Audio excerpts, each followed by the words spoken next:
Welcome friends, आपका स्वागत है हमारे नए YouTube चैनल में।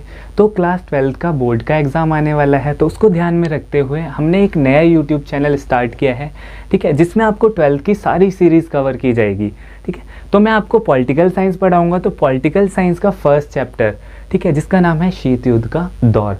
ठीक है, तो जो शीत युद्ध था, अब इसके कुछ कारण रहे होंगे। ऐसे तो ये शीत युद्ध आ नहीं गया, तो इसके पीछे का कुछ इतिहास था, जिसमें first world war and second world war, ठीक है, जिसके कारण ये शीत युद्ध ने जन्म लिया, क्योंकि यहीं से दो महाशक्तियां उभर कर आई, एक सोवियत संघ, दूसरे अमेरिका। तो पहले हम पढ़ेंगे प्रथम विश्व युद्ध यानी फर्स्ट वर्ल्ड वार।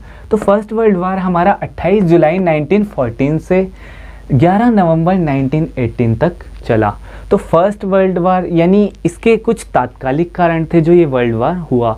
तो इसमें मैं आपको शॉर्ट में कुछ टॉपिक समझाऊंगा। तो जो फर्स्ट वर्ल्ड वार था, इसमें दो गठबंधन बने थे, यानी एक तरह से दो समूह आप कह सकते हो बने थे। इसमें पहला समूह था आपका मित्र राष्ट्र और दूसरा समूह था आपका धुरी राष्ट्र। ठीक है, तो मित्र राष्ट्र में आपके शामिल थे ब्रिटेन, फ्रांस, रशिया, अमेरिका और जापान, और लास्ट में एक छोटा सा कंट्री था ये आपका सर्बिया। ठीक है, तो जो ये सर्बिया था, इसके साथ ही अब दूसरी तरफ थे आपके दूसरे गुट में, धुरी राष्ट्र में ऑस्ट्रिया, हंगरी, जर्मनी और तुर्की। ठीक है, तो ये कंट्री थे, तो इन दोनों के बीच ही बेसिकली ये फर्स्ट वर्ल्ड वॉर हुआ था। तो अब हम इसके तात्कालिक कारण पढ़ते हैं, यानी अब इसके क्या था, इसमें एक छोटा सा कंट्री मैंने बताया सर्बिया। तो ये सर्बिया जो था, सर्बिया में एक छोटी सी जगह थी साराजेपो। ठीक है, तो ये साराजेपो था। अब जो ऑस्ट्रिया था, ऑस्ट्रेलिया नहीं है, ये ऑस्ट्रिया है। ठीक है, तो जो ऑस्ट्रिया था, इसके जो किंग और क्वीन यानी प्रिंस और प्रिंसेस थे। जो प्रिंस थे उनका नाम था फ्रांस फर्डिनेंड। ठीक है, और जो प्रिंसेस थी उनका नाम था सोफिया। ओके, तो ये जो यहाँ पर घूमने गए, कहाँ पे, सर्बिया में स्थित छोटी सी जगह थी साराजेपो में। ठीक है, और ये गए आपके 28 जून 1914 में वहाँ घूमने गए। तो वहाँ पर एक गुट था, यानी जिसे ब्लैक हैंड कहा जाता था, यानी काला हाथ। तो अब जो ये ब्लैक हैंड गुट था, इसका लीडर था आपका गर्बिलो प्रिंसेप, यानी ये जो गर्बिलो प्रिंसेप था, ये उनका मुख्य लीडर था। तो इनके द्वारा कहा जाता है कि सोफिया और फ्रांस फर्डिनेंड, यानी दोनों किंग और क्वीन, प्रिंस और प्रिंसेस, दोनों की हत्या गर्बिलो प्रिंसेस द्वारा वहाँ कर दी गई। कहाँ पे, सर्बिया में। तो अब जब एक बड़े यानी एक ऑस्ट्रिया और एक छोटा सा कंट्री सर्बिया, तो ये जो ऑस्ट्रिया था, ये ऑस्ट्रिया, ये आपका सर्बिया। तो अब ये जो ऑस्ट्रिया था, ये इतना बड़ा, और ये सर्बिया छोटू सा कंट्री। तो अब इसमें क्या हुआ, जो यहाँ के प्रिंस और प्रिंसेस ऑस्ट्रिया के, अब इनकी हत्या कहाँ कर दी गई, सर्बिया में। लेकिन जो सर्बिया में हत्या कर दी गई, लेकिन इसके बाद भी ऑस्ट्रिया ने सर्बिया को कुछ नहीं बोला। ऐसा पॉसिबल है, क्योंकि यदि किसी के कंट्री के किंग और क्वीन ही मार दिए जाएं, तो क्या वहाँ पर युद्ध रुक सकता है? पॉसिबल ही नहीं है। तो लेकिन यहाँ पर ऐसा हुआ, यहाँ पर इन दोनों के बीच युद्ध नहीं हुआ, यानी ऑस्ट्रिया ने सर्बिया के ऊपर आक्रमण नहीं किया। इसका क्या कारण था? तो इसका मुख्य कारण था, ये जो सर्बिया है छोटा सा तो है, लेकिन इसका मित्र जो था वो था रशिया, जो कि एक बहुत बड़ा और ताकतवर कंट्री था। अगर ऑस्ट्रिया सर्बिया पे आक्रमण करता, तो पीछे से रशिया उसकी तरफ से लड़ता। ठीक है, तो जब इसकी तरफ से रशिया आ गया, तो ऑस्ट्रिया ने जर्मनी को मिला लिया, और जर्मनी के साथ मिलकर उसने क्या किया, इन पर आक्रमण किया। तो जर्मनी ने पहले यूके यानी ब्रिटेन पर आक्रमण किया, उसके बाद उसने रशिया पर भी आक्रमण कर दिया। ठीक है, तो अब धीरे धीरे क्या हुआ, ये युद्ध बड़ा होने लगा। इसमें फ्रांस, जापान, ठीक है, बाकी सारे कंट्री भी इसमें कूद पड़े। तो इसके साथ ही जो था अमेरिका इसमें 1917 में आया, क्योंकि क्या हुआ, अमेरिका के स्पेसशिप जो जहाज़ जा रहे थे पानी में, ठीक है, तो उस पर क्या हुआ था, जो जर्मनी था ये अपनी मनमानी करता था, यानी उसने उसके ऊपर बम गिरा दिए थे। ठीक है, जिसके कारण अमेरिका के 10 से 12 लोग वहाँ पर घायल हो गए थे, मारे गए थे। ठीक है, तो इसी के कारण क्या हुआ, अमेरिका भी इस युद्ध में कूद पड़ा, और 1917 के बाद ही 18 में ही ये युद्ध खत्म हो गया। तो ये था आपका फर्स्ट वर्ल्ड वार। इसके बाद आता है आपका सेकेंड वर्ल्ड वार, जो कि आपका 39 से 45 तक चला था। अब इसमें क्या था, इसमें भी अमेरिका था मुख्य, यानी अमेरिका ने भी अपना वर्चस्व दिखाया। कैसे कि इसमें क्या हुआ, जापान के 2 शहर थे, हिरोशिमा और नागासाकी, यानी हिरोशिमा और नागासाकी। अब जो इसमें क्या हुआ, उसने पहली बार ये युद्ध ऐसा था जिसमें परमाणु गिरे थे। ठीक है, तो जो जापान के 2 शहर थे, हिरोशिमा और नागासाकी, अब इस पे उसने बम गिरवा दिए अमेरिका ने, यानी अमेरिका ने 6 अगस्त को हिरोशिमा पर बम गिराया और 2 दिन बाद ही 9 अगस्त को उसने नागासाकी पर भी बम गिरा दिया, जिसके कारण क्या हुआ, वहाँ पे काफ़ी ज़्यादा जान और माल की हानि हुई और काफ़ी नुकसान हुआ। यानी इसका रिज़ल्ट आज भी वहाँ देखा जाता है। यानी वहाँ पे क्या होता है, आज भी अगर कोई बच्चा जन्म लेता है तो वो अपाहिज सा पैदा होता है, यानी उसमें कोई ना कोई बीमारियाँ, कहीं कुपोषण, कहीं उसका पैर में प्रॉब्लम है, कहीं उसके हाथ में प्रॉब्लम है। तो यानी ये देखो क्या रिज़ल्ट रहा एक परमाणु का, ठीक है, जिससे आज भी वहाँ पर कोई परफेक्ट नहीं होता है। ठीक है, तो ये आपका था सेकेंड वर्ल्ड वॉर, जो कि इतना घातक सिद्ध हुआ था और इसका अंत जापान के 2 शहर हिरोशिमा और नागासाकी के साथ हुआ था। अब आते हैं हम अपने अगले टॉपिक, क्यूबा मिसाइल संकट, जो कि आपका एक इम्पॉर्टेंट टॉपिक है, यानी ये हर साल ही लगभग एग्जाम में मिलता है। तो इसमें आपको क्या थे, क्यूबा मिसाइल संकट में एक तरफ था अमेरिका, दूसरी तरफ आपका सोवियत संघ। तो उस टाइम देखते हैं हम, जो अमेरिका था इसके राष्ट्रपति उस टाइम थे जॉन एफ कैनेडी, और दूसरी तरफ सोवियत संघ था, उसके राष्ट्रपति थे निकिता खुश्चेव। यानी अब ये जो थे, अब इसमें क्या हुआ मेनली, अब देखो ये मान लो ये आपका अमेरिका और इसके साइड में ये छोटा सा कंट्री क्यूबा और इसके साइड में ये सोवियत संघ। अब जो ये क्यूबा था ये अमेरिका के बिल्कुल कॉर्नर पे, यानी इसको कॉर्नर से सटा हुआ था, यानी उसमें द्वीपीय देश था ये, ठीक है, जो कि अमेरिका के साथ था। लेकिन इसमें क्या था, अब ये साथ तो अमेरिका के था, लेकिन ये मित्र किसका था, सोवियत संघ का, जो कि अमेरिका के लिए बहुत ज़्यादा घातक हो सकता था। ठीक है, तो जो ये अमेरिका का जो ये मित्र था ये सोवियत संघ का और सटा हुआ था अमेरिका के साथ, जिससे क्या हुआ, इसका रिजल्ट ये हुआ, सोवियत संघ ने इसका फ़ायदा उठाया। यानी उसने क्या किया, अपने सारे परमाणु हथियार, अपनी मिसाइलें, अपनी सारी चीज़ें जो युद्ध में काम आने वाली हैं, सारी चीज़ें उसने क्यूबा में तैनात कर दी, अपनी मिसाइलें ही लगा दी वहाँ पे। अब जिसके कारण क्या हुआ, अब अमेरिका को जब ये पता चला, अब देख लो, पहले अगर सोवियत संघ यहाँ से उस पर आक्रमण करता तो उसको काफ़ी टाइम लगता और काफ़ी ज़्यादा प्रॉब्लम भी होती, लेकिन उसने उसके साइड में ही कॉर्नर पे बिल्कुल क्यूबा को ही अड्डा बना लिया। ठीक है, जिसके कारण अब वो कभी भी युद्ध करता है तो अमेरिका को डायरेक्ट ही हानि पहुंचा सकता है। ठीक है, तो इसके साथ ही क्या हुआ, जैसे ही ये युद्ध, अब जब ये चीज़ अमेरिका को पता चली तो वो कैसे बर्दाश्त कर लेता, तो उस टाइम पे जो अमेरिकन राष्ट्रपति थे जॉन एफ कैनेडी जी, तो उन्होंने क्या किया, उन्होंने अमेरिका को जैसे ही उसके पता चला तो उसने सोवियत संघ के जहाज़ों को रोकने का आदेश दे दिया। यानी जो सोवियत मिसाइलें जो यहाँ से क्यूबा में आ रही थी उसको रोकने का आदेश दे दिया, और ये खबर उसे 3 हफ्तों बाद लगी, जिसके कारण क्या हुआ, जब तक सोवियत संघ अपने परमाणु हथियार वहाँ पर पहुँचा रहा था। ठीक है, तो इसके साथ ही ये जो स्थिति थी आपकी बीच की, यानी इस साइड से सोवियत संघ अपने जहाज़ ला रहा था और इस साइड से आपका अमेरिका ने भी अपनी मिसाइलें तैनात कर दी थी। ठीक है, तो ये आपकी जो बीच की स्थिति थी, ठीक है, ये जो आपकी बीच की स्थिति थी, तो इसमें क्या हुआ, ये स्थिति ऐसी थी कि यहाँ पर ऐसा था कि दोनों तरफ, यानी सैनिक और मिसाइलें और परमाणु हथियार दोनों तरफ लदे हुए थे। अब दोनों तरफ क्या, अमेरिका के अपने मिसाइलें तैनात कर दी थी ताकि सोवियत संघ की मिसाइलें क्यूबा में ना आ पाएँ। ठीक है, और सोवियत संघ अपने जो मिसाइलें थी वो क्यूबा में ले जा रहा था। तो अब ये जो बीच की स्थिति बनती है वहाँ पर, ये जो बीच की स्थिति बनती है, इसमें क्या हुआ, इसको ही हम कहते हैं शीत युद्ध का चरम बिंदु, यानी शीत युद्ध का चरम बिंदु। ठीक है, शीत युद्ध का चरम बिंदु। अब इससे क्या तात्पर्य है चरम बिंदु, ये क्वेश्चन आ भी सकता है कि शीत युद्ध का चरम बिंदु क्यूबा मिसाइल संकट को क्यों कहा जाता है। वो इसलिए क्योंकि अब देखो यहाँ पर एक तरफ आपके सोवियत संघ के सैनिक और दूसरी तरफ अमेरिका के सैनिक, और दोनों के पास हथियार हैं, दोनों के पास मिसाइलें हैं। ठीक है, लेकिन ये स्थिति ऐसी थी कि यहाँ पर दोनों के पास सब कुछ था, लेकिन उसके बाद भी इन दोनों के बीच वहाँ पर युद्ध नहीं हुआ। क्या ऐसा पॉसिबल है? नहीं। क्योंकि यदि युद्ध भूमि में यानी दोनों तरफ के जो आ चुके हैं सैनिक और उनके पास हथियार भी हैं, इसके बावजूद उन दोनों में युद्ध ना हो, क्या ऐसा पॉसिबल है? बिल्कुल नहीं, क्योंकि जब दोनों पे हथियार हैं और सैनिक है और दोनों आपस में लड़ जाएंगे।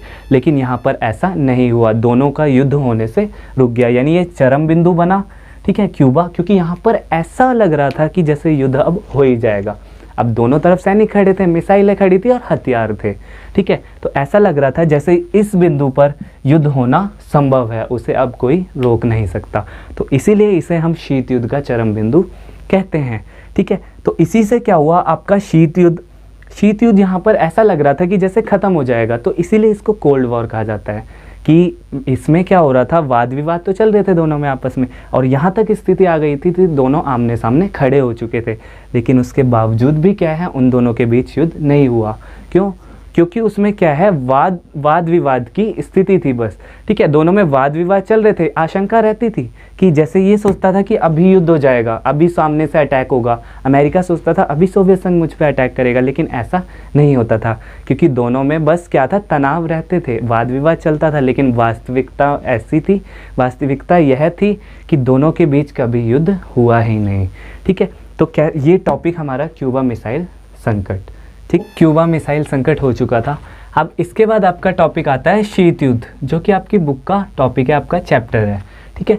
तो शीत युद्ध का अर्थ, पहले तो हम शीत युद्ध का अर्थ समझेंगे, ठीक है। तो जैसे हमें शीत युद्ध पता है कि दो महाशक्तियों के बीच था, एक आपकी सोवियत संघ, दूसरी अमेरिका, ठीक है। दोनों की विचारधारा की लड़ाई थी, जो अमेरिका थी उसकी विचारधारा पूंजीवादी और जो सोवियत संघ थी उसकी साम्यवादी, ठीक है।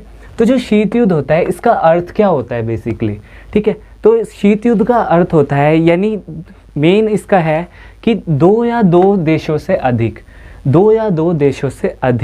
ठीक है, देशों के बीच आपसी संबंध, ठीक है, यानी दो देशों से अधिक जो देश हैं उनके बीच आपसी संबंध क्या होते हैं, उत्तेजित व तनावपूर्ण होना, ठीक है।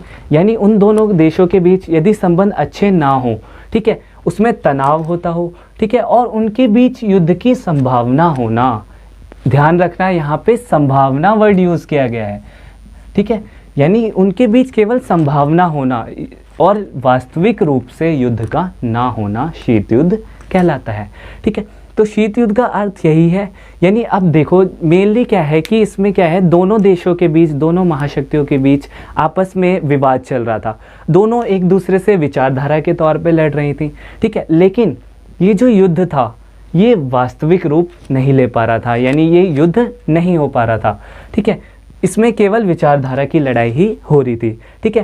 अब इसमें क्या क्या चीज़ें होती है, पहले आता है आपका हथियारों की होड़, यानी इसके कारण, यानी मेन चीज़ क्या है इसमें, हथियारों के होड़। अब हथियारों के होड़ से क्या तात्पर्य है, यानी अब देखो जब ये शीत युद्ध चल रहा था, अब मान लो इसमें दो लोग हैं, एक कमज़ोर है, एक पावरफुल है, ठीक है, वैसे दोनों ही इक्वल हैं, ठीक है। अब दोनों जब इक्वल हैं तो दोनों की लड़ाइयाँ हैं, ठीक है, लेकिन उन दोनों के बीच लड़ाई के लिए वो क्या करेंगे, जैसे मैं सोचूंगा कि मेरे पास काफ़ी ज़्यादा पावर हो ताकि मैं उस सामने वाले को हरा सकूं, ठीक है। तो अब मेरे पे अगर जो पावर मेरे पे कम है मैं उसको भी बढ़ाऊंगा, ठीक है, मेरा मतलब है कि मेरे पे जो चीज़ें नहीं हैं उसको भी मैं लूँगा, मेरे को जो हथियार चाहिए उसको मारने के लिए, उसको हराने के लिए, ठीक है, उसको भी मैं बढ़ाऊँगा, ठीक है। तो यही सेम चीज़ चल रही थी इन दोनों महाशक्तियों के बीच, क्या क्या कि दोनों महाशक्तियाँ क्या कर रही थी, अपने परमाणु हथियार, अपनी मिसाइलें, ठीक है, और सारी जो युद्ध में काम आने वाली जो सारी चीज़ें, सारे हथियार हैं,